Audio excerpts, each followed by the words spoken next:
Hello दोस्तों, स्वागत है आपका हमारे यूट्यूब चैनल उत्तराखंड ज्ञान में जीवन में।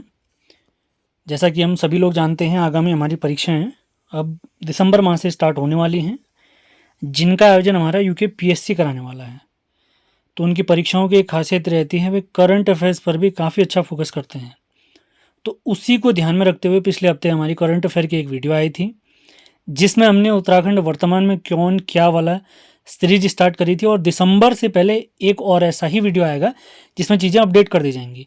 तो उसी को ध्यान में रखते हुए आज से हम उत्तराखंड करंट अफेयर स्टार्ट करने वाले हैं, पहले 2022 का, जिसमें 2022 के जनवरी का करंट अफेयर देखेंगे, और उसके बाद हम भारत का करंट अफेयर भी देखेंगे। मेरी पूरी कोशिश है 2021 जनवरी से नवंबर 2022 तक भारत का करंट अफेयर और उत्तराखंड का करंट अफेयर आपको पूरा करा दिया जाए। ये सीरीज लगातार चलती रहेगी। एटलीस्ट करंट अफेयर से रिलेटेड एक वीडियो तो हफ्ते में ज़रूर आएगी। अगर 2 वीडियो हो गई तो उसके बारे में आपको जानकारी दे दी जाएगी, और मैं कोशिश करूंगा कि अगला जो करंट अफेयर वाला वीडियो हो भारत से संबंधित हो, जनवरी 2022 में। अगर भारत का नहीं होगा तो मैं पहले बता दूं आपको, फरवरी 2022 करंट अफेयर हम उत्तराखंड का देखेंगे। तो ज़्यादा टाइम वेस्ट नहीं करते हैं। पीडीएफ इत्यादि के लिए आप हमारे नंबर 7895127508 पर संपर्क कर सकते हैं। इसके अलावा सारे महत्वपूर्ण लिंक डिस्क्रिप्शन में दिए हुए हैं, कृपया करके उसे चेक ज़रूर करें। टाइम वेस्ट हम बिल्कुल नहीं करेंगे। स्टार्ट करते हैं। तो सबसे पहला पॉइंट है, नैनीताल के देवेंद्र मेवाड़ी जी को बाल साहित्य के लिए वर्ष 2021 का साहित्य अकादमी पुरस्कार दिया गया है, और उनकी रचना है नाटक में विज्ञान। नाटक में विज्ञान के लिए तो ध्यान देंगे। देवेंद्र मेवाड़ी जी हमारे नैनीताल के काला आगर गांव के निवासी हैं। इनकी एक और रचना मैं आपको बता देता हूं, जिसका नाम है मेरी यादों का पहाड़। आपने नोट डाउन करते हुए चलना है, वीडियो ध्यान से सुने, हाथ के हाथ नोट्स बनाइए, तैयारी तगड़ी हो जाएगी। और इसी के साथ हमारी बहुत बड़े सीरीज लगातार चलते जा रही हैं, और कोशिश है मेरी कि अगले हफ्ते से आप लोगों के लिए इंडिविजुअल टॉपिक सीरीज स्टार्ट करी जाए। जैसे बीएस नेगी की सीरीज तो हमारी लगातार चलते रहेगी, वन लाइनर वाली भी चलेगी। इंडिविजुअल टॉपिक सीरीज मतलब जैसे मैंने किसी दिन कौसानी के बारे में बता दिया, किसी दिन बद्रीनाथ मंदिर के बारे में, किसी दिन टिहरी डैम के बारे में। कोशिश है मेरी एक दिन में एक वीडियो लाया जाए। बस आप लोगों ने क्या करना है, वीडियो ध्यान से सुनना है और उसको शेयर ज़रूर कर देना है। वीडियो हमारी तरफ से कंप्लीट आएंगे। ऐसे विविध वाले टॉपिक जो, जैसे अभी मैंने आपको बताया, कभी कोई स्थल बता दिया, किसी व्यक्ति के बारे में बता दिया, तो 120 से 130 टॉपिक मैंने सर्च कर लिए हैं। तो लगातार ऐसी वीडियो आती रहेंगी, आप लोग सपोर्ट करेंगे तो ज़्यादा से ज़्यादा वीडियो आएंगी। और साहित्य अकादमी पुरस्कार के बारे में आपको बता दें, साहित्य अकादमी संस्थान की स्थापना 12 मार्च 1954 को भारत सरकार द्वारा की गई, और पहली बार साहित्य अकादमी पुरस्कार, याद रखेंगे आप लोग, 1955 में दिया गया है। और इस पुरस्कार से सम्मानित पहली शख्सियत है, मैंने पहली बार 1955 में माखनलाल चतुर्वेदी जी को साहित्य अकादमी पुरस्कार से सम्मानित किया गया है। उनके काव्य संरचना मैं लिख रहा हूं, हिम तरंगिणी के लिए, उनकी काव्य रचना हिम तरंगिणी के लिए पहली बार साहित्य अकादमी पुरस्कार 1955 में माखनलाल चतुर्वेदी जी को दिया गया था। उम्मीद है सारे फैक्ट क्लियर होंगे। बहुत सारी चीज़ें, एक्स्ट्रा फैक्ट भी आपको बताए जाएंगे, इसकी बिल्कुल चिंता न करें आप। यानी उनसे रिलेटेड जो जीके से संबंधित हमारे सवाल हो सकते हैं। अगला फैक्ट है, अगला करंट अफेयर है, वर्ष 2022 में उत्तराखंड के 4 लोगों को पद्म पुरस्कार से सम्मानित किया गया है। तो 2022 में उत्तराखंड के 4 लोगों को पद्म पुरस्कार से सम्मानित किया गया है। तो पहले पद्म पुरस्कारों के बारे में आपको बेसिक आइडिया दे देते हैं। पद्म पुरस्कार और भारत रत्न की शुरुआत 1954 में पहली बार हुई। पद्म पुरस्कार में हमारे पद्म विभूषण, पद्म भूषण और पद्मश्री आते हैं। क्रम के हिसाब से देखें, भारत का सबसे बड़ा सम्मान भारत रत्न, उसके बाद पद्म विभूषण, तीसरे नंबर पे पद्म भूषण, और चौथे नंबर पे आता है पद्मश्री। तो इस साल 25 जनवरी 2022 को तत्कालीन यानी उस समय के हमारे राष्ट्रपति श्री रामनाथ कोविंद जी ने 128 पद्म पुरस्कारों की घोषणा की, जिसमें 4 थे पद्म विभूषण, 17 थे पद्म भूषण, और 107 लोगों को दिया गया पद्मश्री। तो 4 लोगों को जो पद्म पुरस्कार दिया गया था, उसमें पद्म विभूषण दिया गया था, उसमें एक हमारे जनरल विपिन रावत जी थे, इनको पद्म विभूषण से सम्मानित किया गया। और 3 हमारी शख्सियत हैं हमारे उत्तराखंड से जिनको पद्मश्री से सम्मानित किया गया है। वो हैं हॉकी की प्लेयर वंदना कटारिया, बसंती देवी पद्मश्री से सम्मानित हैं, और माधवी बरथवाल जी, इन्हें भी पद्मश्री से सम्मानित किया गया है। तो 4 लोग आपने नाम याद रखने हैं, जनरल विपिन रावत जी, वंदना कटारिया जी, बसंती देवी जी और माधवी बर्थवाल जी। वंदना कटारिया जी हरिद्वार के रोशनाबाद क्षेत्र की रहने वाली हैं। हाल ही में जो ओलंपिक हुआ था 2020 के ओलंपिक जो 2021 में आयोजित किए गए थे टोक्यो में, उसमें भारतीय महिला टीम का एक हिस्सा रही थी और दक्षिण अफ्रीका के खिलाफ इन्होंने हैट्रिक भी मारी थी हॉकी टीम में। सेमीफाइनल में दुर्भाग्यवश हम हार गए थे, लेकिन भारतीय टीम ने काफी बेहतरीन प्रदर्शन किया था। अगला फैक्ट देखते हैं, 17वीं वन रिपोर्ट 2021। तो इसके बारे में कुछ आइडिया दे देते हैं। तो कुछ फैक्ट यहां पर है, फिर बेसिक आइडिया मैं आपको और चीजें भी दे दूंगा। इस बार की जो वन रिपोर्ट जारी हुई है 2021 की, ये 17वीं वन रिपोर्ट है, जिसमें हमारे उत्तराखंड का वन क्षेत्रफल है 24,305.13 स्क्वायर किलोमीटर, जो हमारे टोटल 100% क्षेत्रफल का 45.44% है। पिछली रिपोर्ट यानी 2019 की रिपोर्ट के अनुसार वन क्षेत्र में हमारी वृद्धि हुई है 2.09 किलोमीटर स्क्वायर की वृद्धि हुई है। अब कुछ वन से रिलेटेड कुछ फैक्ट और जो इस बार की रिपोर्ट आई है उसके बारे में आपको बता देता हूं। ब्रिटिश काल में हमारी जो सबसे पहले वन नीति आई थी, आपने याद रखना है, 1894 में आई थी। और स्वतंत्र भारत की, हमारे प्यारे भारत की पहली वन नीति है 1952 की। अब जो ये वन रिपोर्ट जारी होती है, इसको जारी कौन करता है? तो ये इसको जारी करते हैं भारतीय वन सर्वेक्षण संस्थान, भारतीय वन सर्वेक्षण। इसकी स्थापना, भारतीय वन सर्वेक्षण की स्थापना आपने याद रखना है 1 जून 1981 को हमारे प्यारे देहरादून में हुई। और पहली बार इन्होंने अपनी वन रिपोर्ट जारी की थी 1987 में। और इस बार जो इन्होंने रिपोर्ट जारी की है 2021 में, ये 17वीं रिपोर्ट है।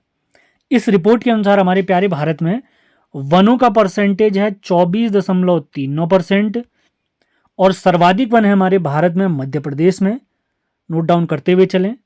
क्षेत्रफल के हिसाब से देखेंगे तो सर्वाधिक वन है हमारे मध्य प्रदेश में। और परसेंटेज के हिसाब से, यानी प्रत्येक राज्य के क्षेत्रफल को अगर 100% मानते हुए चलूं, तो परसेंटेज के हिसाब से हमारे प्यारे भारत में सबसे ज्यादा जो वन प्राप्त होते हैं हमें मिजोरम में प्राप्त होते हैं। क्षेत्रफल के हिसाब से मध्य प्रदेश, और प्रतिशत के हिसाब से कहेंगे तो मिजोरम में। अब 17वीं वन रिपोर्ट तो आ गई। अब उत्तराखंड के लिए क्या आंकड़े हैं? तो क्षेत्रफल मैंने बता दिया उत्तराखंड का कितना है।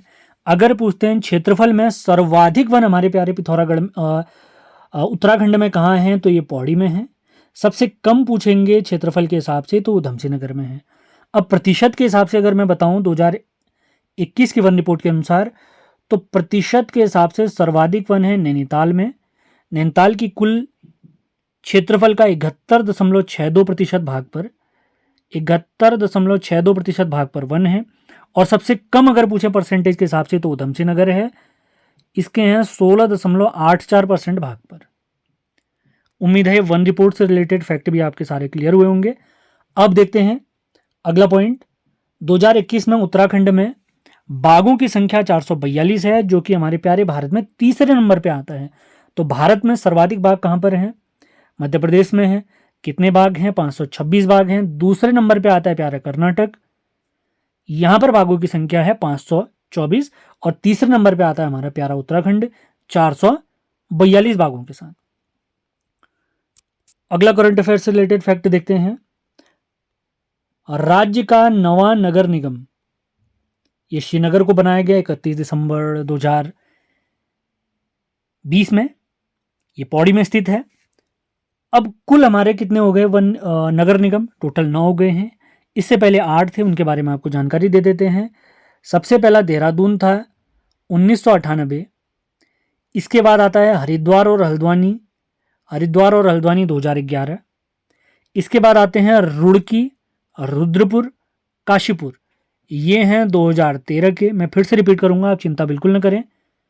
उसके बाद अगले आते हैं ऋषिकेश और कोटद्वार 2017 में, और श्रीनगर आता है 2020 में। फिर से रिपीट करते हैं।